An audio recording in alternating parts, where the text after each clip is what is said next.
हाँ जी, नमस्कार। स्वागत है आप सबका सनराइज एकेडमी के प्लेटफॉर्म पर। कैसे हो? उम्मीद करता हूँ कि आप अच्छे होंगे और आपकी तैयारी भी अच्छी चल रही होगी। तो अपन है वो इकोनॉमिक सर्वे पढ़ रहे थे, राजस्थान का आर्थिक समीक्षा है वो पढ़ रहे थे और उसमें है वो अपन ने पहला, दूसरा और तीसरा चैप्टर है वो कंप्लीट कर लिया है।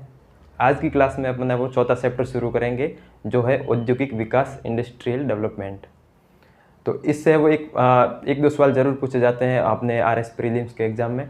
तो इसको ये इंपॉर्टेंट चैप्टर है अपने आप में, और है वो आप अपने मित्रों के साथ इस क्लास को शेयर भी ज़रूर करें ताकि उनके भी वो काम आए।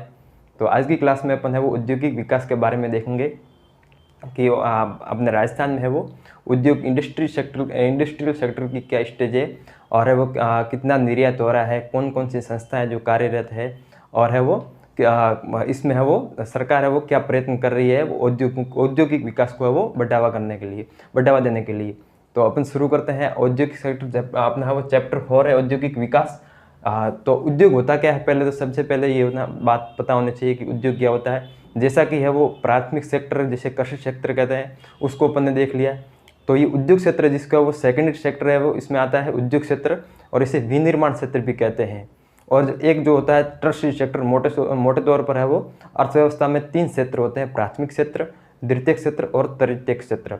तो जो उद्योग है वो ये है वो द्वितीयक क्षेत्र में आता है, और इसमें जो विनिर्मित वस्तु है उसमें मतलब विनिर्माण का कार्य होता है। जैसे कि मान लीजिए कपास है, तो ये कपास है वो कपड़ा बना, तो फिर कपड़ा क्या एक विनिर्मित वस्तु है, तो वो कपड़ा उद्योग में है वो, तो ये एक औद्योगिक है। वो कपड़ा है वो जिस मिल में बना है तो वो एक उद्योग है और कृषि आधारित उद्योग है। इसी प्रकार मान लीजिए दाल है, तो दाल से वो फिर है उसका आटा बना, बेसन बनाया और फिर उसकी वो मिठाई बनाई, तो ये भी एक है वो उद्योग है मिठाई बनाने का। तो ये होता है उद्योग जिसमें वो वस्तुओं को विनिर्मित किया जाता है, मैन्युफैक्चरिंग किया जाता है, इसमें वो। तो ये उद्योग होता है। और अब अपन देखेंगे अपने है वो राजस्थान में है वो उद्योगों की स्थिति क्या है। अपने राजस्थान की जो GSDP उसमें वो उद्योगों का कितना योगदान है, और है वो इसमें वृद्धि कितनी, ग्रोथ कितनी है, उसको अपन देखते हैं। तो शुरू करते हैं औद्योगिक विकास। सबसे पहले अपन इसमें देखेंगे स्थिति, क्या क्या पढ़ेंगे वो पहले देख लेते हैं स्थिति, और फिर अपन देखेंगे इसमें है वो कोर इंडस्ट्रीज कौन कौन सी है उसको देखेंगे, कोर इंडस्ट्रीज। फिर है वो अपन एक वो जो होती है इंडस्ट्रियल यानी कि औद्योगिक उत्पादन सूचकांक, इंडेक्स ऑफ इंडस्ट्रियल प्रोडक्शन, उसको भी देखेंगे। फिर है वो निर्यात की है वो अपने है वो कौन कौन सी वस्तुओं का है वो निर्यात करते हैं राजस्थान में, वो निर्यात को कौन कौन सी वस्तुएं उसको देखेंगे। और इसकी जो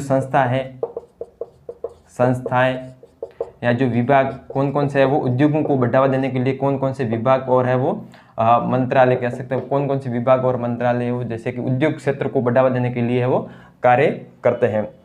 तो इस जो है वो औद्योगिक क्षेत्र में अपन ये पढ़ेंगे, निर्यात के बारे में देखेंगे, कौन कौन सी योजना चल रही है उसको भी अपन देखेंगे, इम्पोर्टेंट योजनाएं उद्योगों को संबंधित उसको अपन देखेंगे। तो शुरू करते हैं। सबसे पहले है वो अपन उद्योगों की स्थिति क्या है अपने राजस्थान में, उससे वो शुरू करते हैं। यानी कि राजस्थान की GDP में कितना योगदान है उद्योगों का, और कितनी इसमें वृद्धि दर कितनी है उसके बारे में अपन देखते हैं। तो सबसे पहले अपन देखें कि जैसा कि अपने जो कृषि क्षेत्र उसमें भी देखा था कि है वो जो GDP होती है उसकी है वो गणना 2 मूल्यों पर की जाती है। एक तो करंट प्राइस और एक होता है अपना है कांस्टेंट प्राइस, यानी कि स्थिर मूल्य और प्रचलित मूल्य। तो दोनों मूल्य पर गणना की जाती है। वास्तविक जो उत्पादन कितना हुआ है या आर्थिक वृद्धि वो है वो कांस्टेंट प्राइस पर निकाली जाती है। तो अपन उद्योग में भी इसी प्रकार देखेंगे कि है वो उद्योगों के जो योगदान है वो है वो करंट प्राइस पर कितना है और कांस्टेंट प्राइस पर कितना है। तो सबसे पहले यहाँ पर देख लेते हैं स्थिर मूल्य और यहाँ पर है प्रचलित मूल्य। ये सारणी जो मैं बना रहा हूँ इंपॉर्टेंट है। प्रचलित मूल्य, उद्योगों का योगदान देख रहे हैं यहाँ पर, उद्योग, स्थिर मूल्य और प्रचलित मूल्य। अब अपन देखेंगे राजस्थान की जो GDP है, GDP उसमें है वो स्थिर मूल्य पर उद्योग का स्थिर मूल्य पर है वो कितना योगदान है। जैसा कि अपन है वो पहली क्लास में जो पढ़ा था उसमें देखा था कि है वो टोटल क्षेत्र वाइज निकालने के लिए, यानी कि सेक्टर वाइज पता निकालने के लिए है वो, जैसे कृषि क्षेत्र का कितना योगदान है, उद्योग क्षेत्र का कितना योगदान है और सेवा क्षेत्र का कितना योगदान, तो उसके लिए वो GSVA निकाला जाता है। तो अपने है वो टोटल GSVA कितना है, तो 7.81 लाख करोड़, वो अपने पढ़ लिया था, आपको याद होना चाहिए। अगर नहीं हो तो वो पिछली वाली जो क्लास है वो जरूर देखें। 7.81 लाख करोड़ जो कि स्थिर मूल्य पर है वो जीएसवी है था। और प्रचलित मूल्य पर जीएसवी कितना था कुल तीनों क्षेत्र का मिलाकर? तो जो प्रचलित मूल्य पर जो जीएसवी था वो 14.28%, यानी 14.28% है वो प्रचलित मूल्य पर था। तो ये तो हुई टोटल की बात। अब अपन बात करते हैं उद्योग का है वो उसमें वो कितना योगदान है। जैसा कि स्थिर में 7.81 था, 7.81 लाख करोड़, ठीक है, और यहाँ पर 14.28 लाख करोड़। इसमें अपन अब बात करते हैं कि जो स्थिर मूल्य है, स्थिर मूल्य पर है वो उद्योग का कितना है, मतलब हिस्सा है, तो वो है 2.33 लाख करोड़, ठीक है। ये ध्यान रखना, फिगर डाटा ध्यान रखना कि उद्योग क्षेत्र का स्थिर मूल्य पर राजस्थान की जीएसवीए में कितना योगदान है, तो 2.33 लाख करोड़ रुपए, ठीक है। और प्रचलित मूल्य पर कितना है, तो है वो 4.03 लाख करोड़ रुपए। 4.03 लाख करोड़ रुपए है वो प्रचलित मूल्य पर उद्योग क्षेत्र का है वो अपने जीडीपी में योगदान है। और अपन अब बात करें कि है वो ये तो लाखों में होगी। अब इसको प्रतिशत में बदलें तो वो कितना आएगा, यानी कि जीएसवीएम के प्रतिशत के अनुसार देखें तो ये जैसा कि 7.81 लाख करोड़ टोटल है, तो उसका है वो ये कितना प्रतिशत है। इसी प्रकार ये 14.81 में ये कितने प्रतिशत है वो हिस्सा रखता है। तो उसको अपन देखें तो है वो ये है वो 7.81 में ये कितना होगा 2, यानी कि 29.84% जो है वो स्थिर मूल्य पर है वो अपने जीएसवी में योगदान है उद्योगों का। और जो प्रचलित मूल्य पर है वो जीएसवी में योगदान वो कितना है, तो वो 28.21%, यानी कि 28.21% है वो प्रचलित मूल्य पर जीएसवी में है वो हिस्सेदारी है। और है वो जो स्थिर मूल्य पर वहाँ पर है 29.84, जस्ट थोड़ा सा ही फर्क है, यहाँ 29.84, इधर है वो 28.21। इसको है वो प्रतिशत में बदला है जो ये है ना इसको। अब अपन देखते हैं इसकी है वो वृद्धि दर कितनी है, यानी कि वृद्धि कितनी हुई है। अपन बात करें वृद्धि की तो इसमें वो कितनी हुई है, इसमें हुई है 12.43%, 12.43%। और इसमें है वो कितनी हुई है 12.06%। तो ये है वो इसमें वो वृद्धि दर हुई है। अब अपन बात करें है वो कि जो 2011-12 से लगाकर 2011-12 से है वो 2022-23 तक है वो इसमें इस 10 सालों में वो औसतन है वो उद्योग क्षेत्र का है वो उद्योग क्षेत्र में कितने प्रतिशत वृद्धि हुई उसकी अपन बात करें तो जो 2011-12 से है वो 2022-23 यानी कि औसतन 10 वर्षों में वो CAGR के बोलते हैं उसको, उसके वो बात करें तो वो कितना प्रतिशत है इसका है वो है वो जो प्रचलित मूल्य पर है वहाँ पर है 9.45%। और यहाँ पर है वो 4.57%, जो कि है वो 10 वर्षों यानी कि 2011-12 से लगाकर है वो 2011-12 से लगाकर 2022-23 तक 10 वर्षों में वो इसका है वो इतना है वो प्रतिशत है वो इसमें वो वृद्धि हुई है। कितना 4.47 यानी कि मान लीजिए मोटे तौर पर है वो 4.5 मान लीजिए और इसको है वो 9.25 मान लीजिए। ये है वो 10 सालों में औसत वार्षिक वृद्धि को दर्शाता है। और टोटल इसमें वो वृद्धि कितनी हुई है स्थिर मूल्य पर और जो प्रचलित मूल्य पर वृद्धि वो कितनी हुई है, तो वो हुई है यहाँ पर 12.43 और यहाँ पर थोड़ी सी मिस्टेक है 15.06, ये याद रखना 15.06% प्रचलित मूल्य पर ग्रोथ हुई है और स्थिर मूल्य पर 12.43। तो इस सारणी को एक बार आपके जहन में उतार लीजिए। इसमें वो एक सवाल बनने की प्रबल संभावना रहती है कि जीडीपी में वो टोटल है वो राजस्थान की इसमें से कुछ भी पूछ सकता है वो एग्जाम में कि स्थिर मूल्य पर है वो टोटल तो 7.81 लाख करोड़ है और प्रचलित मूल्य पर है वो 14.28 लाख करोड़ है। अपन बात करें केवल उद्योग की तो उद्योग है वो 2.33 लाख करोड़ है जीडीपी में योगदान और है वो जो प्रचलित मूल्य पर है वो 4.03 लाख करोड़ है वो प्रचलित मूल्य पर है। अब बात करें इसका जो प्रतिशत निकाला तो वो कितना आएगा, तो वो 29.84% है वो जीएसवी में उद्योग क्षेत्र का स्थिर मूल्य पर योगदान है और 28.21% है वो जीएसवी में उद्योग क्षेत्र का है वो प्रचलित मूल्य पर योगदान है। तो इसको सारणी को एक बार आप लिखें याद करें और इसको है वो अच्छी तरह से अपने दिमाग में बिठा लें कि इसमें कितनी वृद्धि हुई है कितना योगदान है और है वो जो 10 वर्षों में वो औसतन वो है वो कितनी वृद्धि हुई है। तो उसको है वो एक बार आप है वो अच्छे से देख लें और याद कर लें इस सारणी को। तो अब अपन आगे चलते हैं। मैं उम्मीद करता हूँ कि ये आपने है वो लिख ली होगी और आप याद भी कर देंगे इसको। अब अपन देखते हैं कि जो है वो एक उद्योगों की, जैसा कि अपने WPI और CPI देखा था। WPI और CPI, जैसे कि WPI जो होलसेल प्राइस इंडेक्स है, जो CPI वो कंज्यूमर प्राइस इंडेक्स है, उसी प्रकार एक औद्योगिक उत्पादनों की है वो गणना करने के लिए एक इंडेक्स निकाला जाता है, उसको कहते हैं IIP, यानी कि इंडेक्स ऑफ इंडस्ट्रियल प्रोडक्शन। औद्योगिक उत्पादों की गणना के लिए वो जो है वो इंडेक्स निकाला जाता है, उसको कहते हैं IIP। और उसको है वो कौन जारी करता है, तो वो CSO, सेंट्रल स्टेटिस्टिक ऑफिस वो जारी करता है। और इसका संकलन है वो मासिक आधार पर होता है। तो अपन बात करें औद्योगिक उत्पादन सूचकांक IIP है वो कौन जारी करता है, तो CSO। सबसे पहले अपन देखें कि जैसा कि आधार वर्ष होता है, यानी कि जो मूल्य की गणना है वो इसमें वो योगदान कितनी वृद्धि हुई कितनी, तो वो आधार वर्ष पर है वो इसका वो मालूम पड़ता है। तो वो आधार वर्ष लेते हैं, किस बेस पे है वो ये निकाला जाता है आधार वर्ष। तो आधार वर्ष कौन सा लिया जाता है, तो जो IIP है वो 2011-12 को आधार वर्ष लेती है, यानी कि जो मूल्य है वो इस वर्ष के लिए जाता है उत्पादों के, और फिर उस हिसाब से कितना वृद्धि हुई है वो देखते हैं। तो मूल्य है वो आधार वर्ष कौन सा है, 2011-12 के मूल्य लिए जाते हैं। और कौन जारी करता है, तो CSO, सेंट्रल स्टेटिस्टिक ऑफिस, वो है वो इसको जारी करता है। और इसका संकलन है वो संकलन मासिक आधार पर होता है, हर माह होता है इसका है वो संकलन मासिक रूप से होता है। जारी करता है कौन, CSO जारी करता है। और 2011-12 है वो इसका है वो आधार वर्ष है, ठीक है। IIP का आधार वर्ष है वो 2011-12 है। अब अपन बात करें इसमें वो कौन कौन से है वो जो क्षेत्र है वो इसमें वो वाराणसी के हिसाब से है वो शामिल है। तो इसमें वो मुख्य है वो 3 क्षेत्र है वो, जिसको वो अलग अलग वाराणसी के हिसाब से बांटा जाता है। कौन कौन से है वो, तो एक विनिर्माण यानी कि मैन्युफैक्चरिंग, और है वो निर्माण, कंस्ट्रक्शन, निर्माण और खनन। इनको है वो कितना वारांश दिया गया, बात करें इस जो IIP में, तो विनिर्माण की वस्तुओं को IIP में कितना वारांश दिया गया है, तो विनिर्माण की जो है उसको है वो 77% केवल विनिर्माण को दिया गया है। और इसको है वो कितना दिया गया है निर्माण को, तो इसको है वो 14% है वो इसको दिया गया है। और खनन क्षेत्र को है वो 8% दिया गया है। कितना वारांश दिया गया है, वेटेज है वो खनन यानी कि माइनिंग को 8%, निर्माण को 14%, और है वो विनिर्माण क्षेत्र को है वो 77। सबसे ज़्यादा है वो वारांश है वो IIP में किसका होता है, विनिर्माण का। फिर उसके बाद है वो निर्माण, कंस्ट्रक्शन, और उसके बाद है वो माइनिंग, खनन का है वो। तो इस प्रकार इसको है वो IIP है वो वारांश देती है, विनिर्माण, निर्माण और खनन।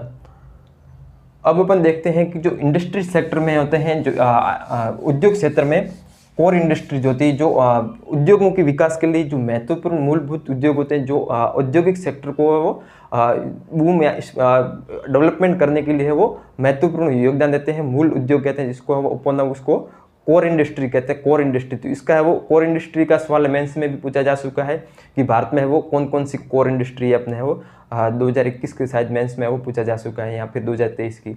तो अपन उसको देखते हैं कि कोर इंडस्ट्री है वो प्रीलिम्स में किस प्रकार के क्वेश्चन बन सकता है, RS 2024 प्रीलिम्स में। तो उसमें वो ये पूछा जा सकता है कि जो कोर इंडस्ट्री है टोटल उसको है वो बढ़ते हुए क्रम जमाई या घटते हुए क्रम में, इस प्रकार का है वो MCQ में सवाल आ सकता है। तो उसको अपन देखते हैं core industries, core industries, core sector industry, core sector industry, ठीक है। उसको कोर सेक्टर, और इंडिया में वो कोर सेक्टर इंडस्ट्री है कितनी टोटल, तो टोटल 8 कोर सेक्टर इंडस्ट्री है। 8 कौन कौन सी है, जो मूलभूत उद्योग है कौन कौन से है, तो सबसे है वो पहला है वो रिफाइनरी उत्पाद। इसका वो क्रम भी ध्यान रखना, इसका वो योगदान के हिसाब से यानी कि वेटेज के हिसाब से इसका वो क्रम भी ध्यान में रखना। सबसे पहले वो क्रम से हिसाब से मैं बोल रहा हूँ, सबसे पहला है रिफाइनरी उत्पाद, उसके बाद में है वो इलेक्ट्रिसिटी यानी कि विद्युत, और उसके बाद में स्टील के बाद में है वो कोयला के बाद में है वो अपने क्रूड ऑयल, और क्रूड ऑयल के बाद में है वो अपने प्राकृतिक गैस, फिर है वो सीमेंट और उर्वरक। ये है वो अपने क्रम वाइज मैंने जो बोला है। 8 कोर इंडस्ट्रीज कितनी है टोटल, तो भारत में टोटल 8 कोर इंडस्ट्रीज है। अब उसको है वो अपने क्रम वाइज हिसाब से लिखते हैं कि कौन कौन सी 8 है वो। तो सबसे पहले है वो रिफाइनरी प्रोडक्शन। फिर उसके बाद में है वो कौन सा है, तो उसके बाद में है वो जो दूसरा है वो है अपने विद्युत है वो दूसरे नंबर पे। फिर तीसरे नंबर पे कौन सा है, तो तीसरे नंबर पे है वो स्टील इंडस्ट्री। जो है वो आपने जो उद्योग होते हैं मूल उद्योग, उसमें वो सबसे ज़्यादा ये योगदान देते हैं, उनका है वो ये क्रम है स्टील इंडस्ट्री। फिर है वो जो चौथा है वो कोयला। फिर इसी के आगे यहाँ पर लिखता हूँ, फिर है वो पांचवा है वो कोयला के बाद में है वो क्रूड ऑयल। फिर जो छठा है वो कौन सा है, तो वो छठा है वो प्राकृतिक गैस। वो कौन से स्थान पर है, छठे स्थान पर प्राकृतिक गैस। और इसके बाद सातवीं जो इंडस्ट्री है कोर इंडस्ट्री, वो कौन सी है, तो वो है सीमेंट उद्योग, सीमेंट इंडस्ट्री, सीमेंट। और जो लास्ट और आठवीं कोर इंडस्ट्री है वो अपने उर्वरक। ये वो 8 भारत में 8 मूल कोर इंडस्ट्रीज है जिसका वो ये क्रम है। सबसे पहले रिफाइनरी उत्पाद, विद्युत, स्टील, कोयला और क्रूड ऑयल, प्राकृतिक गैस, फिर है वो सीमेंट और उर्वरक। इसको आप है वो कम से कम पूरा याद न रहे तो इन तीनों को तो याद रखना कि है वो इसका वो क्रम पूछा जा सकता है कि सबसे ज़्यादा इसका योगदान है या इसका है, ऐसा मतलब इसको घुमाकर पूछा जा सकता है। तो है वो इसको ध्यान रखना, RES यानी कि राजस्थान एजुकेशन सर्विस से हिसाब आप याद रख सकते हो। R का मतलब रिफाइनरी उत्पाद, E का मतलब है वो इलेक्ट्रिसिटी विद्युत, और S का मतलब जो स्टील है। और फिर आगे भी याद करना है तो इस प्रकार है वो कोयला को कोल, फिर है वो क्रूड ऑयल, फिर है वो नेचुरल गैस, प्राकृतिक गैस, फिर है वो सीमेंट और उर्वरक। इसको ऐसे भी आप है वो अंग्रेजी वर्णमाला के अक्षरों से याद रख सकते हैं। RES CC NCU जो 8 है वो ये मूल जो कोर इंडस्ट्रीज है वो भारत में जिसका क्रम है वो ये है। तो इसका वो अपने वो ध्यान रखना है कि इसमें से भी वो क्वेश्चन पूछा जा सकता है क्रम के हिसाब से जमाइए इस प्रकार। अब अपन जो आगे बात करते हैं वो है वो जो मुख्यमंत्री लघु उद्योग प्रोत्साहन योजना है जो उसके बारे में देखते हैं। तो इसका वो क्रम आप ध्यान रखें, मुख्यमंत्री लघु उद्योग प्रोत्साहन योजना यानी कि MSME की बात करते हैं। MSC क्या होता है, micro small M medium enterprises, MSME यानी कि सूक्ष्म लघु एवं मध्यम उद्योग। तो ये है वो इसको है वो अपने टर्नओवर और निवेश के आधार पर है वो इसकी परिभाषा दी जाती है।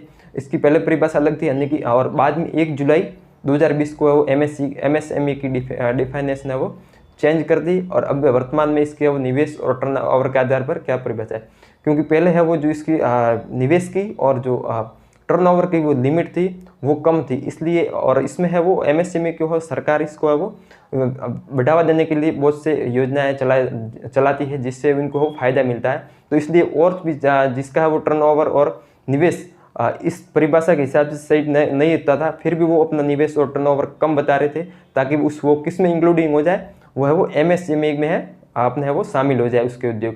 तो इसलिए वो सरकार ने फिर है वो 1 जुलाई 2020 को है वो इसकी परिभाषा चेंज कर दी और इसके जो है वो लिमिटेशन है वो भी बढ़ा दी। तो अब इसके अब 1 जुलाई MSME micro small M medium enterprises, इसके 1 जुलाई 2020 को है वो न्यू परिभाषा आई है, बदल दी है 1 जुलाई 2020 के हिसाब से। इसकी अब निवेश और टर्नओवर के हिसाब से वो क्या परिभाषा। एग्जाम में ऐसा क्वेश्चन आ सकता है कि MSME है वो निवेश और टर्नओवर हिसाब है वो कौन सा कथन सत्य है। ठीक है, तो ध्यान रखें इसमें है वो एक अपन जैसे कि पहले सारणी बनाई, इस प्रकार की सारणी बना लेते हैं, निवेश और यहाँ पर टर्नओवर और यहाँ पर है वो उद्योग। इसके हिसाब से अपन है वो अपन देख लेते कि कितने यहाँ पर निवेश मध्यम कौन कौन से उद्योग है। तो उद्योग है वो माइक्रो स्मॉल एंड मीडियम, ये उद्योग है। अब इसको देखें कि निवेश है वो कितना है, कौन निवेश कितना है, किस निवेश और टर्नओवर के आधार पर है वो अपन है वो सूक्ष्म उद्योग कहेंगे। तो उसमें है वो निवेश कितना है, तो वो है वो 1 करोड़ से है वो 1 करोड़ तक का है वो निवेश होना चाहिए। और टर्नओवर कितना है, तो वो है वो 5 करोड़ तक का है वो टर्नओवर। तो वो कौन सा है वो उद्योग कहलाएगा, मीडियम उद्योग, 1 करोड़ से 5 करोड़। फिर है वो अपन बात करें इसका है वो जो स्मॉल इंडस्ट्रीज है उसका अपन बात करें सूक्ष्म लघु और मध्यम उद्योग। तो इसमें स्मॉल में है वो कितना निवेश और कितना टर्नओवर है, तो इसमें वो 1 करोड़ से है वो 10 करोड़ तक है वो क्या होना चाहिए, निवेश, और जो टर्नओवर है वो कितना होना चाहिए, 5 करोड़ से लगाकर 50, यानी कि 50 करोड़ तक है वो, 50 करोड़ तक है वो टर्नओवर हो जिस कंपनी का, और 10 करोड़ तक निवेश हो, तो वो कौन सी कंपनी, स्मॉल इंडस्ट्री जाती है। और अब मध्यम वो जो श्रेणी की जो उद्योग होते हैं उसमें वो जो निवेश और टर्नओवर की लिमिटेशन वो क्या है, तो इसमें वो 10 करोड़ से लगाकर है वो 50 करोड़, यानी कि 50 करोड़ तक के जिस कंपनी का निवेश है तो वो इस श्रेणी में आती है। और जो टर्नओवर है वो कितना है, तो इसका है वो, जैसे यहाँ पर जितने गुना बढ़ रहा है उसी प्रकार यहाँ पर भी बढ़ेगा। तो यहाँ पर 50 करोड़ से लगाकर है वो 50 करोड़ से 250 करोड़ तक है वो इसका वो टर्नओवर है। तो वो कौन सी जो कंपनी कहलाती है, तो मैं अपने वो मीडियम उद्योग, लघु सूक्ष्म लघु और मध्यम, ये सूक्ष्म उद्योग, ये लघु उद्योग और ये मध्यम उद्योग, इसकी वो निवेश MSME, इसकी निवेश और टर्नओवर के हिसाब से ये परिभाषा, यानी कि 1 करोड़ तक निवेश हो और 5 करोड़ तक टर्नओवर हो तो वो माइक्रो इंडस्ट्री कहलाती है। फिर है वो 1 करोड़ से यानी कि 10 करोड़ तक है वो निवेश हो और 50 करोड़ तक उसका टर्नओवर हो कंपनी का, तो वो है वो स्मॉल इंडस्ट्री कहलाती है। और इसका है वो निवेश है वो 50 करोड़ तक हो, और जो है वो अपने बात करें टर्नओवर की वो है वो 250 करोड़ तक हो, तो वो है वो अपने मीडियम इंडस्ट्री कहलाती है, माइक्रो स्मॉल एवं मीडियम इंडस्ट्री। तो यह है MSME की परिभाषा। अब अपन देखते हैं कि MSME को बढ़ावा देने के लिए सरकार के द्वारा कौन कौन सी योजनाएं चलाई जा रही है। तो इसको ध्यान रखें कि MSME में वो जो टर्नओवर और निवेश की जो लिमिटेशन है इसका वो जरूर ध्यान रखें। अब अपन देखते हैं कि जो योजना है MSME उद्योग को बढ़ावा देने के लिए गवर्नमेंट, राजस्थान सरकार और भारत सरकार की जो योजना है उसको अपन देखते हैं। सबसे पहले है वो एक तो MSME जो बढ़ावा देने के लिए इसको वो एक पोर्टल लॉन्च किया गया, उद्यम पोर्टल, यानी कि जो अपने सरकार द्वारा एक पोर्टल, उद्योग पोर्टल है वो MSME को बढ़ावा देने के लिए भी लॉन्च किया गया। अब अपन बात करते हैं जो इसके लिए वो योजना कौन कौन सी है, तो वो मुख्यमंत्री लघु उद्योग MSME आते हैं, लघु उद्योग प्रोत्साहन योजना, मुख्यमंत्री लघु उद्योग प्रोत्साहन योजना।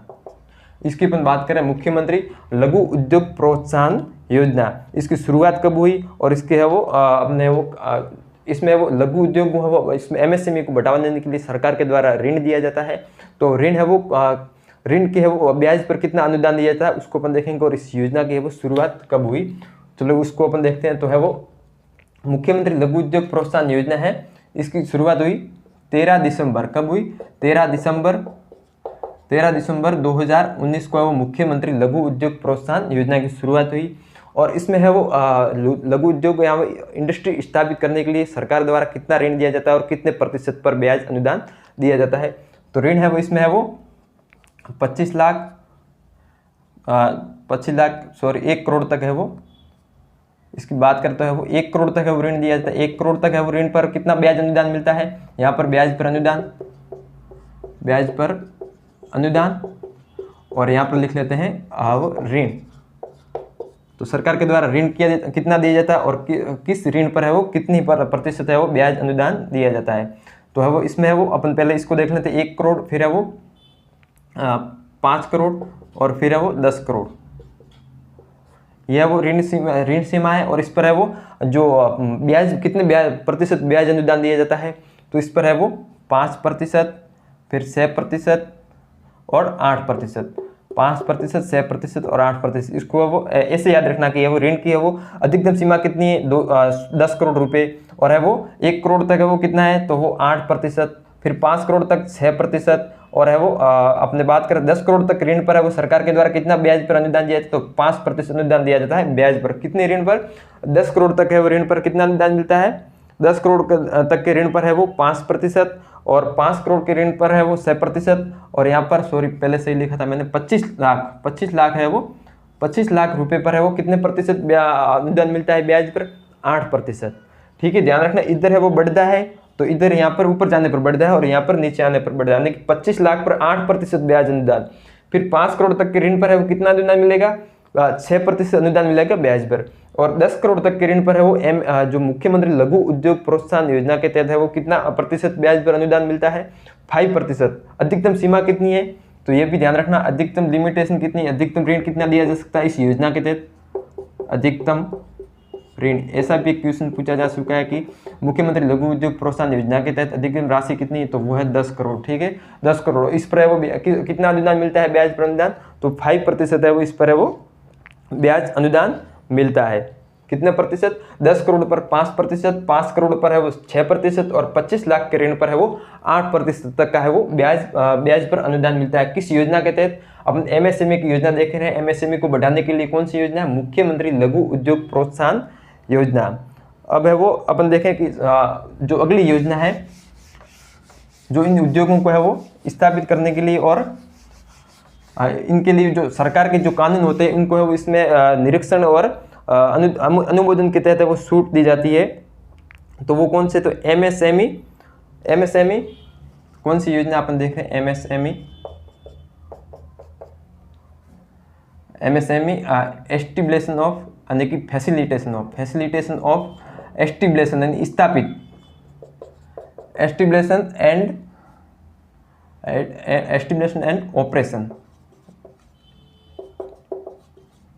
यानी कि एमएसएमई उद्योग को बढ़ावा देने के लिए सरकार ये वो फैसिलिटी प्रदान करती है कि है वो यदि कोई एमएसएमई अपना है वो जो अपन बात करें जो इंटेंट होता है वो यदि प्रस्तुत करे किस विभाग के सामने, जो ये जो उद्योग विभाग है या उद्योग विभाग के सामने प्रस्तुत करे, तो सरकार के द्वारा इन पर है वो 5 वर्ष तक के लिए सरकारी जो कानून होते हैं उसके तहत है वो अनुमोदन और है वो निरीक्षण से 5 वर्ष तक इनको वो इंडस्ट्रीज को छूट मिलती है।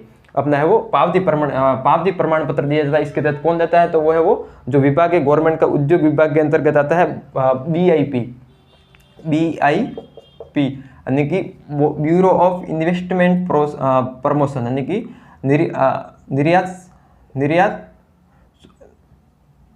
ब्यूरो ऑफ इन्वेस्टमेंट यानी निवेश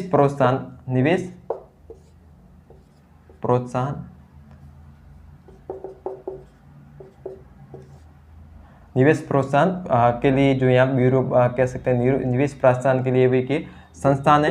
कौन सी, बीआईपी, निवेश प्रोत्साहन करने की निवेश को बढ़ावा देने के लिए बीआईपी कार्य करती है। और कोई भी एमएसएमई है वो जो बीआईपी है इसको है वो अपना है वो इंटेंट प्रस्तुत करे तो ये बीआईपी क्या जारी करती है, ये बीआईपी एक है वो पावती प्रमाण पत्र जारी करती है, पावती प्रमाण पत्र जारी करती है। और इस प्रमाण पत्र के तहत वो इनको क्या फायदा होता है, जो एमएसएमई इनको क्या फायदा होता है, तो इनको है वो सरकार की जो कानून कायदे होते हैं, कानून उसके वो अनुमोदन और है वो सरकारी जो अधिकारी होते हैं उनको है वो एमएसएमई निरीक्षण से है वो छूट मिलती है 5 वर्ष तक। निरीक्षण है वो छूट मिलती है कितने वर्ष तक, 5 साल तक है वो छूट मिलती है पावती प्रमाण पत्र जारी करने पर। और जारी कौन करता है, ब्यूरो ऑफ इन्वेस्टमेंट प्रमोशन, यानी कि बीआईपी द्वारा जारी करता ये पावती प्रमाण जारी किया जाता है। और जारी कब किया जाता है, जब भी एमएसएमई अपना है वो इंटेंट इनके सामने है वो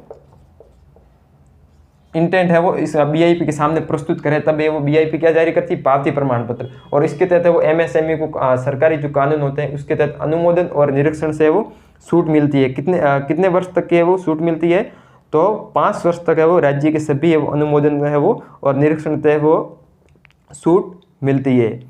ठीक है, तो अब आगे बात करते हैं वो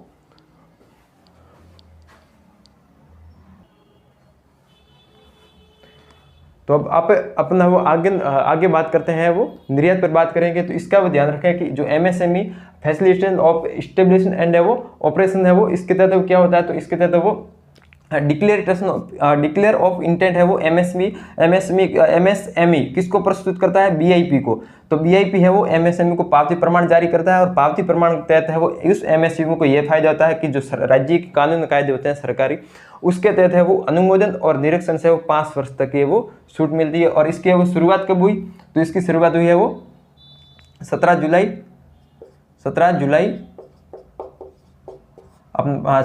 2022 इसकी है वो शुरुआत हुई। एमएसएमई फैसिलिटेशन एंड है वो फैसिलिटेशन ऑफ एस्टिब्लिशन एंड है वो ऑपरेशन, इसकी वो शुरुआत कब हुई थी, तो इसकी शुरुआत बात करें अपने, इसकी शुरुआत कब हुई, जुलाई 2019 17 जुलाई 2019 17 जुलाई 2022 नहीं 17 जुलाई 2019 को, सॉरी यहाँ पर 17 जुलाई 2019 को है वो इसकी है वो शुरुआत हुई। ध्यान रखें एमएसएमई के बारे में। अब अपन बात कर रहे हैं वो राजस्थान में निर्यात प्रोत्साहन की है वो क्या स्थिति, और एक है वो 17 सितंबर 17 सितंबर 2022 को ध्यान रखें।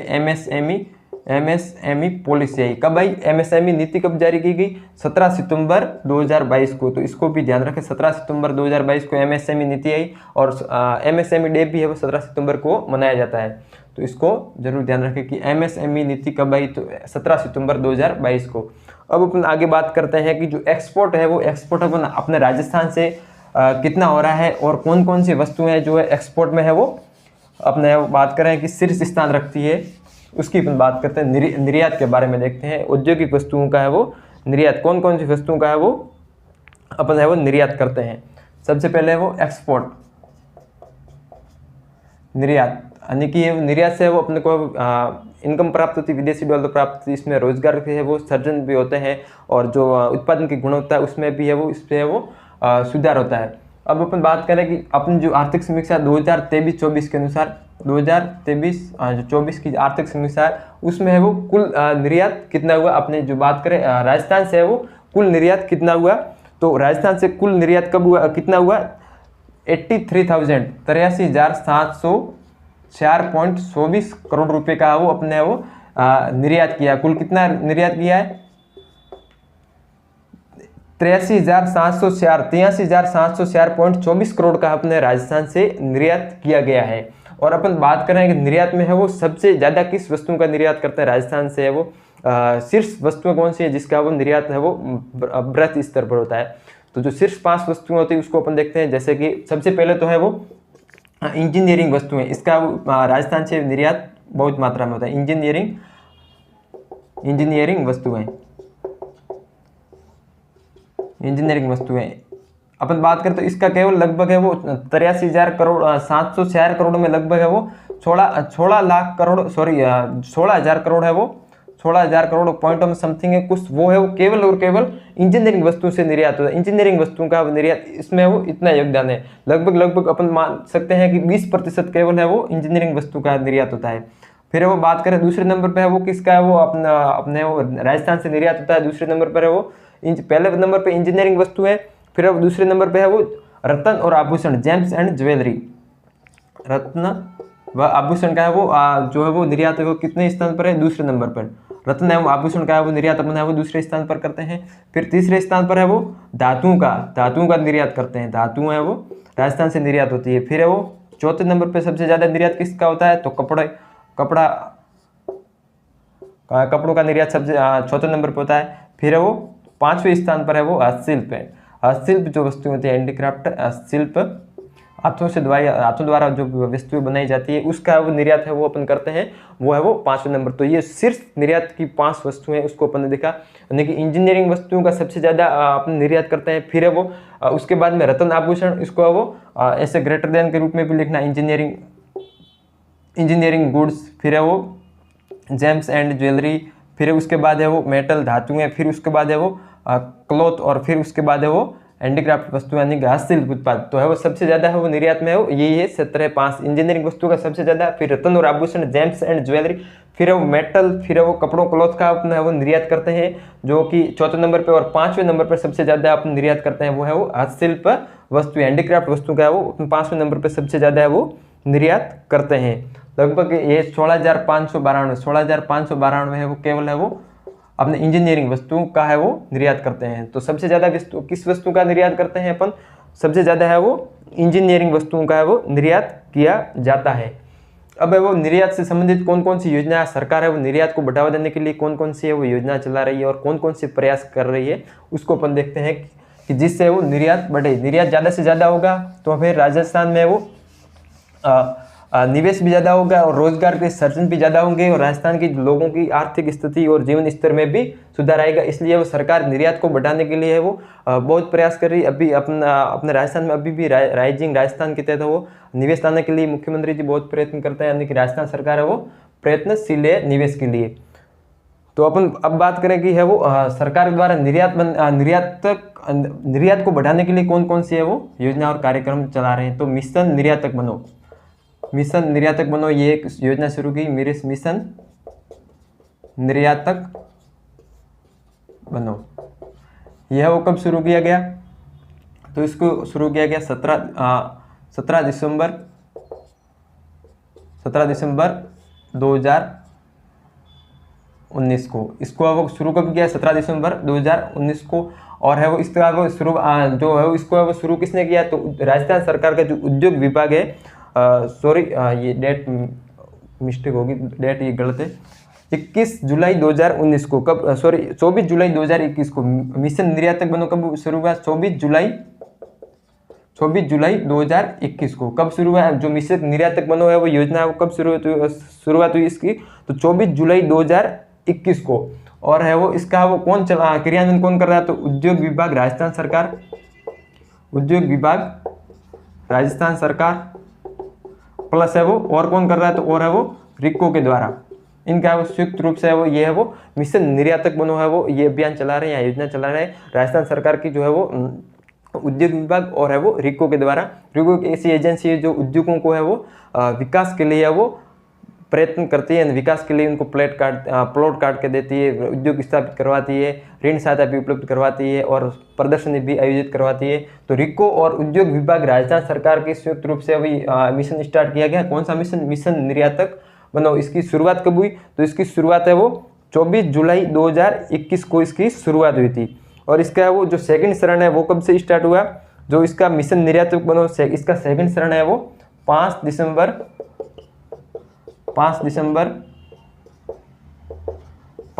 2022 से इसका वो सेकंड चरण शुरू हुआ मिशन निर्यातक बनो का। और इसका वो अब कौन क्रियान्वित करता है? तो REPC यानी कि राजस्थान एक्सपोर्ट प्रमोशन काउंसिल कौन करता है इसका? वो अभी वर्तमान में क्रियान्वयन कौन करता है? तो है वो Rajasthan export promotion council REPC एक संस्था है जिसकी स्थापना कब हुई? तो इसकी स्थापना 8 नवंबर 2019 को इसकी स्थापना हुई। 8 नवंबर 2019 को राजस्थान निर्यात संवर्धन काउंसिल परिषद, राजस्थान निर्यात संवर्धन परिषद, इसके द्वारा वर्तमान में इस मिशन निर्यातक बनो की है वो मिशन निर्यातक बनो का क्रियान्वयन किया जा रहा है। और इसकी वो स्थापना क्यों हुई कि REPC Rajasthan export promotion council की है वो स्थापना किस पर्पज से की? तो इसका जो उद्देश्य है वो है वो जो उद्योग निवेश मतलब निवेश में है वो जो उद्योग स्थापित करने में जो भी समस्या आती है उसका निराकरण करने के लिए वो REPC की स्थापना की गई। कब की गई? 8 नवंबर 2019 को REPC की स्थापना की गई। तो इसका ध्यान रखें कि REPC की स्थापना कब की गई? तो उसकी स्थापना 8 नवंबर 2019 को। और मिशन निर्यातक बनो 24 जुलाई 2021 कौन कौन से? तो राजस्थान सरकार का जो उद्योग विभाग वो और RIIC रिको के द्वारा। और इसका दूसरा चरण है वो 5 दिसंबर 2022 से शुरू हुआ। कौन सी मिशन का? मिशन निर्यातक बनो योजना का। अब अपन बात करते हैं कि जो राज्य स्तरीय वो निर्यात पुरस्कार है वो शुरू हुए 2019 से राज्य स्तरीय एक पुरस्कार दिए जाते हैं। राज्य स्तरीय यानी कि निर्यात को बढ़ाने के लिए गवर्नमेंट के द्वारा क्या क्या प्रयास किए जा रहे हैं उसको अपन देखते हैं। तो इसकी एक तो ये मिशन निर्यातक बनो और जो इम्पोर्टेंट है वो राज्य स्तरीय निर्यात को बढ़ाने के लिए राज्य स्तरीय निर्यात पुरस्कार यानी कि निर्यात को बढ़ाने के लिए निर्यात पुरस्कार दिए जाते हैं, राज्य स्तरीय निर्यात पुरस्कार। यह है वो टोटल 32 पुरस्कार दिए जाते हैं और है वो 17 श्रेणियों में दिए जाते हैं। टोटल है वो 17 श्रेणियों में वो MSME 17 सितंबर को MSME डे कब मनाया जाता है? 17 सितंबर को है वो MSME दिवस मनाया जाता है। 17 सितंबर को मैंने शायद पहले भी बोला था 17 सितंबर को कौन सा दिवस? MSME दिवस, MSME। और इसी दिवस पर है वो ये निर्यात पुरस्कार दिए जाता है। कब दिया जाता है? 17 सितंबर को ही राजस्थान राज्य स्तरीय निर्यात पुरस्कार है वो दिए जाते हैं। टोटल कितने पुरस्कार है? तो टोटल 33 पुरस्कार है, सॉरी 32 नहीं 33 है। और 15 श्रेणियों में टोटल कितने पुरस्कार? 33 पुरस्कार, जिसमें है वो 32 तो उद्योगों के लिए और एक जो पुरस्कार आता है वो है वो उद्योग रत्न पुरस्कार, जिसको बोलते हैं उद्योग रत्न पुरस्कार।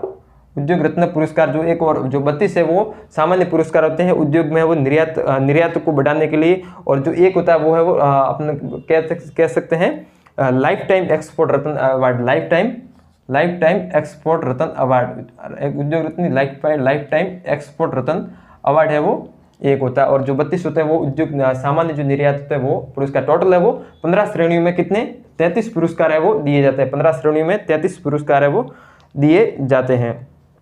अब अपन बात करते हैं जो है वो अंतर्राष्ट्रीय वो स्तर पर है वो कौन कौन से है वो, मतलब अंतर्राष्ट्रीय स्तर पर जैसे कि निर्यात में वो अपना विदेशों में वो निर्यात में राजस्थान से कोई भाग लेता है तो उसके लिए है वो राजस्थान सरकार द्वारा है वो उनको है वो सहायता दी जाती है, अनुदान दिया जाता है। इन अंतर्राष्ट्रीय मेलों में, उद्योग मेलों में भाग लेने के लिए यदि अंतर्राष्ट्रीय मेलों, उद्योग मेलों में वहाँ पर कोई आप यहाँ का जो उद्योगपति वो भाग लेता है तो सरकार के द्वारा उनको है वो जो वहाँ पर उन्होंने भूमि का जो किराया दिया है उसका 50% है वो पुनर्भरण या फिर है वो 1 लाख रुपये अधिकतम है वो सरकार द्वारा दिया जाता है। और राजस्थान सरकार की जो कोई प्रतिनिधि मंडल है वो अगर वहाँ पर गया तो उसको है वो 10 लाख रुपये सरकार के द्वारा दिए जाते हैं। यानी कि अपन बात करें इंटरनेशनल लेवल, यानी कि अंतर्राष्ट्रीय स्तर पर उद्योग प्रदर्शनी या मेलों में भाग लेने के लिए राजस्थान से कोई भी उद्योग या जो एंटरप्रेन्योर जाता है तो उसको है वो वहाँ पर भूमि किराया जो जितना दिए उसका 50% या फिर 1 लाख रुपये दिए जाते हैं। और जो यहाँ उद्योग मंडली है राजस्थान के जो प्रतिनिधि मंडल राजस्थान सरकार का जो वहाँ पर विदेशों में वो अपने राजस्थान का निर्यात बढ़ाने के लिए वो जाते हैं तो उनको है वो 10 लाख रुपये दिए जाते हैं प्रतिनिधि मंडल को। और जो अपन बात करें जो भी उद्योगपति वो राजस्थान में विदेश में अपने निर्यात को बढ़ाने के लिए वो मेलों में भाग लेता है, उस वहाँ पर उसको जो पे किया है भूमि किराया का तो उसका है वो अधिकतम 50% या 1 लाख तक है वो सरकार देती है। और प्रतिनिधि मंडल को है वो 10 लाख रुपये वो किसके द्वारा दिए जाते हैं, सरकार के द्वारा दिए जाते हैं। तो ये वो ताकि वो अपना है वो अंतर्राष्ट्रीय स्तर पर है वो निर्यात को बढ़ाया जा सके। अधिकतम कितना रुपये, 50% भूमि किराया का और या फिर 1 लाख रुपये। और है वो राजस्थान सरकार राजस्थान सरकार का जो प्रतिनिधि मंडल होता है उसको अधिकतम कितना रुपये दिया जाता है, 10 लाख रुपये। कौन, REPC Rajasthan export promotion council के द्वारा ही इसको है वो दिया जाता है। राजस्थान एक्सपोर्ट प्रमोशन काउंसिल को प्रतिनिधि मंडल को 10 लाख रुपये और जो है वो भूमि अधिग्रहण पर भूमि किराए पर है वो 50% और अधिकतम 1 लाख रुपये सरकार के द्वारा सहायता की जाती है ताकि क्या हो जाए, ताकि अपना निर्यात में वो वृद्धि हो, निर्यात ज़्यादा से ज़्यादा निर्यात हो। उसके लिए वो सरकार के द्वारा ये अपने वो प्रयास थे। और भी जैसे कि सरकार के द्वारा एक जिला एक उत्पाद बनाया गया है, मतलब ये योजना चलाई गई कि किसी भी जिले में जो विशेष उत्पाद है यदि वो निर्यात की है वो क्षमता रखता है तो उसको है वो एक जिला एक उत्पाद के रूप में, यानी कि उस जिले में वो उस उत्पाद के रूप में वो जाना जाएगा। जैसे बात करें बीकानेर में तो बीकानेरी भुजिया हो गई, जैसे बूंदी में तो जैसे चावल है, और जैसे बात करें कि बाड़मेर में तो कसिंदाकारी के लिए फेमस है तो ये कसिंदाकारी के लिए वो एक जिला एक उत्पाद हो गया। इसी प्रकार जैसलमेर की बात करें तो ये येलो स्टोन के लिए फेमस है। सांसौर की बात करें, अभी नया जिला बना तो सांसौर में वो मसालों के लिए वो इसको एक जिला एक उत्पाद बनाया गया। यानी कि जो प्रोडक्ट्स जिस जिले में वो जो निर्यात की क्षमता रखते हैं तो उसको है वो एक जिला एक उत्पाद के रूप में बनाया जाता है। ऐसे हर जिले टोटल 50 जिले 50 में ये बनाए गए तो उसको आप जरूर देख लें 50 जिलों के हिसाब से। इसमें ज़्यादातर अपने राजस्थान में वो पत्थर और मार्बल ग्रेनाइट ये होते हैं, जैसे सिरोही में मार्बल ग्रेनाइट है, अजमेर में भी है, करोलेश्वरी माधवपुर, इसमें है वो सब में ज़्यादातर है वो पत्थरों की वो निर्यात बना एक जिला एक उत्पाद है। और अपन जैसे कि बात की जो सोयाबीन है ये अपने हाड़ौती क्षेत्र में जो है 12 कोटा बूंदी, इसमें वो सोयाबीन ज़्यादा होता है तो इसके लिए वो एक जिला एक उत्पाद है। तो ये था निर्यात बढ़ाने के लिए सरकार के द्वारा किए गए प्रयास। और अब अपन बात करते हैं कि उद्योग विभाग है उसको इसकी स्थापना कब की गई। उद्योग विभाग तो इसकी स्थापना है वो उद्योग विभाग की है वो 1949 को कर दी गई थी उद्योग विभाग की स्थापना। और इसको है वो उद्योग एवं वाणिज्य विभाग इसका नाम परिवर्तन किया गया। और ये है वो 2022 में है वो इसका नाम परिवर्तन कर क्या रख दिया, उद्योग एवं वाणिज्य विभाग। पहले इसका नाम था केवल उद्योग विभाग। स्थापना इसकी कब हुई तो 1949 के वो इसकी स्थापना हो गई थी। 1949 में इसकी स्थापना हो गई थी। और है वो इसको वो 2022 में इसका जो नाम परिवर्तन करके है वो क्या रख दिया तो उद्योग एवं वाणिज्य विभाग। उद्योग एवं वाणिज्य विभाग ये इसका अब नाम परिवर्तन करके है वो उद्योग एवं वाणिज्य विभाग कर दिया। तो इसकी वो शुरुआत कब हुई थी तो इसकी शुरुआत है वो 1949 में हो गई थी। और 19 अगस्त 2022 नहीं, 19 अगस्त 2019 को है वो इसका नाम परिवर्तन किया था। 19 अगस्त 2019 को इसका नाम परिवर्तन करके वो क्या रख दिया, अपने उद्योग एवं वाणिज्य विभाग, 19 अगस्त 2019 को। और इसके तहत वो सरकार ने जैसे कि वर्तमान में 36 जिला उद्योग केंद्र है, 8 उपकेंद्र है, या वो उद्योगों को बढ़ाने के लिए 36 जिला उद्योग केंद्र बनाएंगे। कितने? 36 जिला उद्योग केंद्र और 8 उपकेंद्र है वो, 8 उपकेंद्र कितने टोटल? 8। 36 जिला उद्योग केंद्र है, ताकि है वो जिला स्तर पर है वो और जो इसके तहत है वो जो उद्योग या निवेश के संबंधित जो भी वाद विवाद होता है तो उसके लिए भी है वो जो राज्य जिला स्तर पर है वो कलेक्टर की अध्यक्ष होता है, कलेक्टर की अध्यक्षता में इसको है वो सेटलमेंट किया जाता है, समझौता किया जाता है। और फिर जो राज्य स्तर पर है वो इसका है वो विवाद निवारण का है वो विवाद निवारण तंत्र। जिला स्तर पर है वो कौन होता है? जिला स्तर पर बात करें तो जिला स्तर पर है वो कलेक्टर, और राज्य स्तर पर जो उद्योग विवाद निवारण तंत्र उसका वो अध्यक्ष कौन होता है राज्य स्तर पर? तो राज्य स्तर पर है वो मुख्य सचिव, चीफ सेक्रेटरी है वो इसका वो अध्यक्ष होता है। तो ये है वो सरकार के द्वारा और उद्योग विभाग के द्वारा है वो विभिन्न प्रोग्राम और योजनाएं चलाई जा रही, ताकि है वो अपने वो राजस्थान में उद्योगों को है वो बढ़ावा दिया जाए। क्योंकि विकास की जो स्टेज होती है विकसित देशों में, जैसा कि है वो सबसे ज़्यादा सेवा क्षेत्र का योगदान होना चाहिए, उसके बाद अपने उद्योग का होना चाहिए, और उसके बाद कृषि क्षेत्र का। तो है वो ये विकसित कंट्री की जो है वो डेफिनेशन होती है, यानी कि उसमें वो सबसे ज़्यादा सेवा क्षेत्र का योगदान होता है, उसके बाद में उद्योग और उसके बाद में होता है कृषि का। तो अपने यहाँ की जो गवर्नमेंट है, सरकार है, जो भी है वो है अपने उद्योगों को बढ़ावा देने के लिए विभिन्न प्रकार की योजनाएं और है वो संस्थानों की स्थापना की, ताकि है वो उद्योगों को और निर्यात को बढ़ाया जा सके। तो ये उद्योग क्षेत्र में जो भी योजनाएं चल रही होती है, या फिर उसका वो जो नोडल विभाग होता है उद्योग एवं वाणिज्य विभाग राजस्थान सरकार, ये इस नोडल विभाग के तहत है वो जो भी उद्योगों को है वो सहायता और है वो विकसित करने के लिए सहायता और जो भी जरूरत होती है वित्तीय सहायता को है वो उद्योग एवं वाणिज्य विभाग राजस्थान सरकार के द्वारा प्रदान की जाती है, ताकि है वो उद्योगों की है वो स्थिति अपने राजस्थान में सुदृढ़ हो। तो अब अपने अगली बात करें जो इसके लिए जो योजना कौन सी योजना है उसके बारे में अपन देखते हैं कि जैसे कि है वो उद्योग है वो दलित जैसे कि पीएम रोजगार सृजन कार्यक्रम, यह वो ग्रामीण क्षेत्रों में उद्योगों को है वो बढ़ावा देने के लिए पीएम रोजगार सृजन कार्यक्रम ग्रामीण क्षेत्रों में उद्योगों की स्थापना करने के लिए, जैसे कि कॉटेज इंडस्ट्री होते हैं उद्योग है वो अपनी बात करें कि स्वामित्व के आधार पर भी अलग होते हैं प्रकार की अपन बात करें तो, जैसे कि निजी क्षेत्र के उद्योग होते हैं और है वो सार्वजनिक क्षेत्र के उद्योग होते हैं और सहकारी क्षेत्र के उद्योग होते हैं। फिर है वो उद्योगों की है वो कच्चे माल की आधार पर बात करें तो कोई सूती वस्त्र आधारित उद्योग होता है, और कोई है वो अपन बात करें कि जो खनन आधारित उद्योग होता है, जैसे सीमेंट है तो खनन आधारित उद्योग है, और कपड़ा उद्योग है तो वो सूती वस्त्र आधारित उद्योग है। इसी प्रकार है वो उद्योगों का है वो लघु मध्यम, वहाँ पर अलग अलग भागों में बांटा जा सकता है, लघु मध्यम स्मॉल, और है वो ग्राम उद्योग और कुटीर इंडस्ट्री। तो ग्राम और उद्योगों को बढ़ावा देने के लिए पीएम योजना चल रही है वो कौन सी योजना? प्रधानमंत्री रोजगार सृजन कार्यक्रम है वो ग्रामीण स्तर पर वो उद्योगों को बढ़ावा देने के लिए चल रही है, पीएम रोजगार सृजन कार्यक्रम, पीएम रोजगार सृजन कार्यक्रम। इसका उद्देश्य क्या है? तो इसका उद्देश्य है वो ग्रामीण स्तर पर उद्योगों को है वो जो भी कुटीर इंडस्ट्री या कॉटेज इंडस्ट्री होते हैं या फिर जो लघु उद्योग होते हैं औद्योगिक वृद्धि,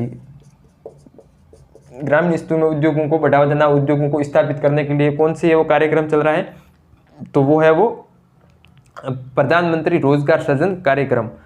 और उसके बाद में अपन देखें कि है वो जो आदिवासी और दलित है वो उनके लिए एक योजना चल रही है, डॉक्टर भीमराव अंबेडकर राजस्थान दलित आदिवासी उद्योग प्रोत्साहन योजना। जो इस योजना के तहत है वो SC/ST वर्गों के लिए वो गैर कृषि क्षेत्र में वो उनका है वो हिस्सा बढ़ाने के लिए और गैर कृषि क्षेत्र में उनका है वो उद्यम स्थापित करने के लिए सरकार के द्वारा अनुदान पर है वो ऋण दिया जाता है। तो उसके बारे में अपन देखते हैं, जो कि इम्पोर्टेंट योजना है दलित और आदिवासी क्षेत्र यानी कि SC/ST वर्गों के लिए एक इम्पोर्टेंट योजना है डॉक्टर भीमराव अम्बेडकर राजस्थान दलित आदिवासी उद्यम प्रोत्साहन योजना। योजना का नाम क्या है?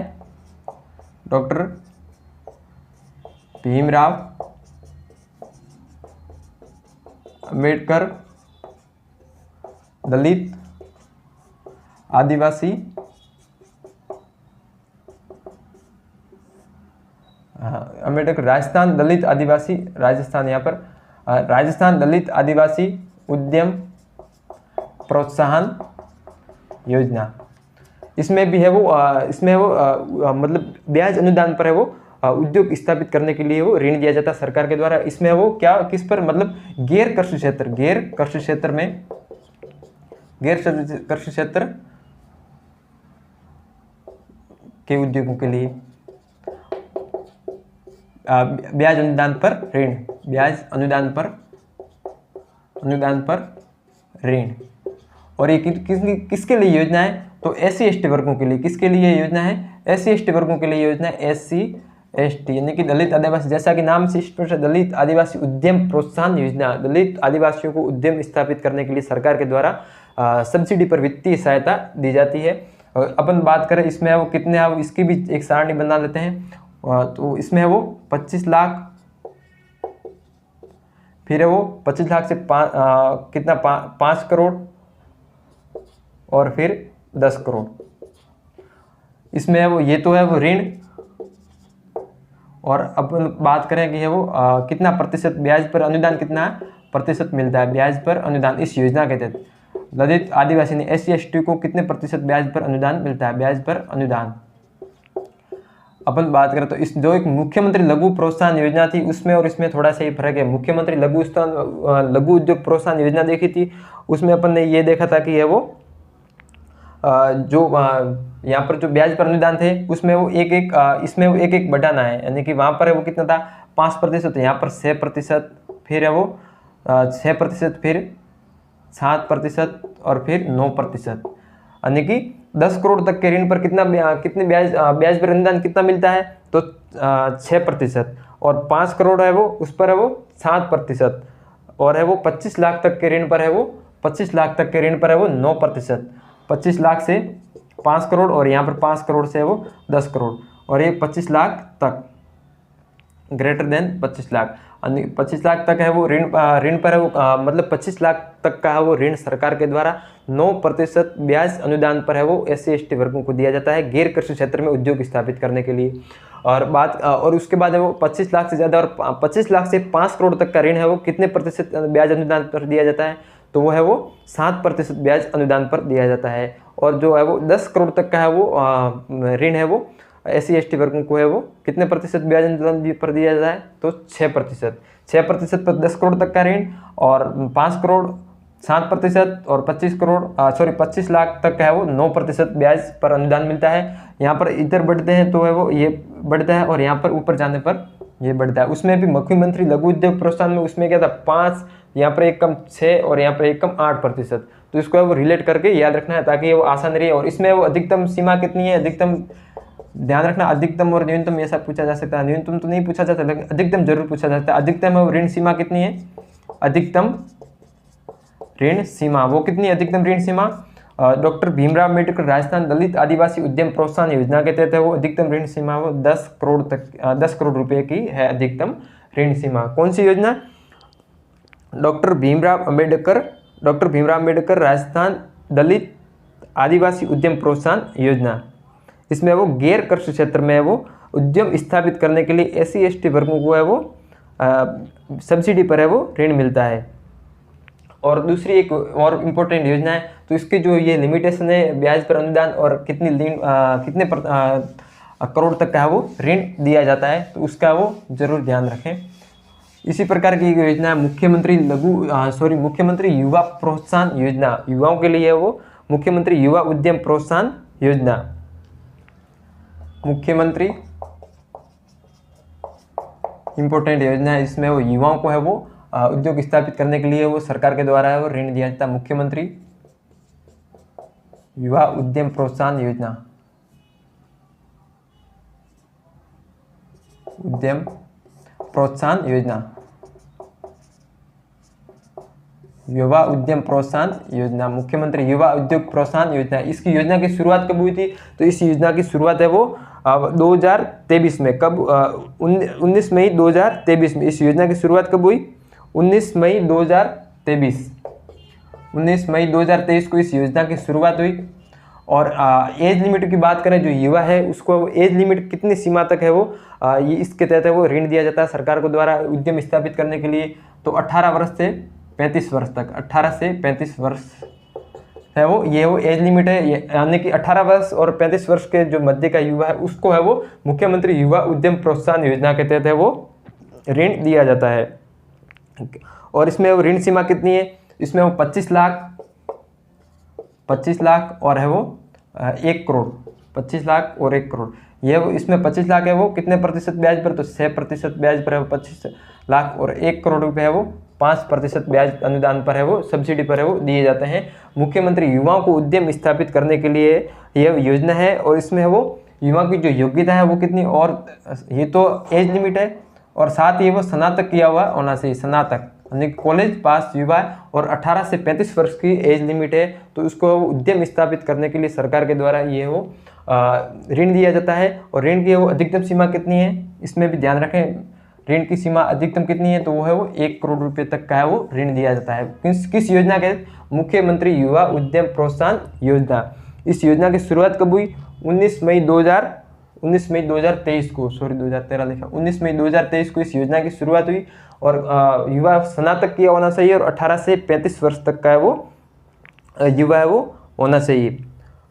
और इसमें है वो नए उद्यम स्थापित करने के लिए वो सरकार के द्वारा ये प्रयास किया जा रहा है इस योजना के तहत। और इसमें वो 25 लाख ऋण पर है वो 25 लाख ऋण पर और 25 लाख से 1 करोड़ पर है वो, सॉरी यहाँ पर 6% है और यहाँ पर 8% है, यानी कि 25 लाख रुपए तक है वो युवा यदि ऋण लेता है तो उसको ब्याज पर 8% अनुदान दिया जाता है।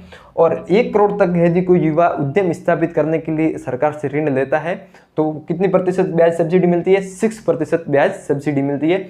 अधिकतम राशि 1 करोड़ पर है वो 6% और है वो 25 लाख के ऋण पर है वो 8% ब्याज सब्सिडी मिलती है। कौन सी योजना के तहत, तो ये मुख्यमंत्री युवा उद्यम प्रोत्साहन योजना के तहत। इसकी शुरुआत कब हुई थी, तो इसकी शुरुआत हुई है 19 मई 2023 को इसकी है वो शुरुआत हुई, 19 मई 2023 को। और एक वो व्यवसाय सरलीकरण के लिए अपन बात करें, अपने राजस्थान में व्यवसाय के ईज ऑफ डूइंग बिजनेस के लिए वो औद्योगिक नीतियाँ जारी की जाती है, RIPS रिप्स के द्वारा, यानी कि ease of doing business Rajasthan industrial promotion, इसके तहत है वो रिप्स के द्वारा है वो अपने विभिन्न समय पर है वो व्यवसाय सरलीकरण के लिए उद्योग विभाग के द्वारा है वो औद्योगिक नीतियां जारी की जाती है। और एक जो पिछली वाली क्लास थी उसमें शायद जो पिछली वाली क्लास थी उसमें वो प्रधानमंत्री जनजातीय आदिवासी न्याय महाअभियान PM जनमान योजना का पूरा नाम, उसको मैंने आदिवासी नहीं बोला था, शायद PM आदिवासी की जगह आवास बोल दिया था, तो उसका थोड़ा सा ध्यान रखिए। जो PM जनमान योजना थी, प्रधानमंत्री जनजातीय आदिवासी न्याय महाअभियान, उसकी आदिवासी की जगह मैंने वो आवास बोल दिया था, तो उसको सही कर लें। तो ये है वो आज की जो अपने उद्योग क्षेत्र के बारे में क्लास थी कि इसमें वो निर्यात में क्या स्थिति है, उद्योगों की राजस्थान में क्या स्थिति है और इसको विकास करने के लिए वो सरकार की द्वारा कौन कौन सी योजनाएं चलाई जा रही है। तो मैं उम्मीद करता हूँ कि ये आपको क्लास अच्छी लगी होगी और आप अपने मित्रों के साथ भी क्लास को ज़रूर शेयर करें। और अपने डिस्क्रिप्शन बॉक्स में टेलीग्राम का लिंक है, तो उसको ज़रूर ज्वाइन करें, टेलीग्राम चैनल को भी ज़रूर ज्वाइन कर लें। तो आज के लिए इतना ही, मिलते हैं नेक्स्ट टाइम, तब तक के लिए थैंक यू।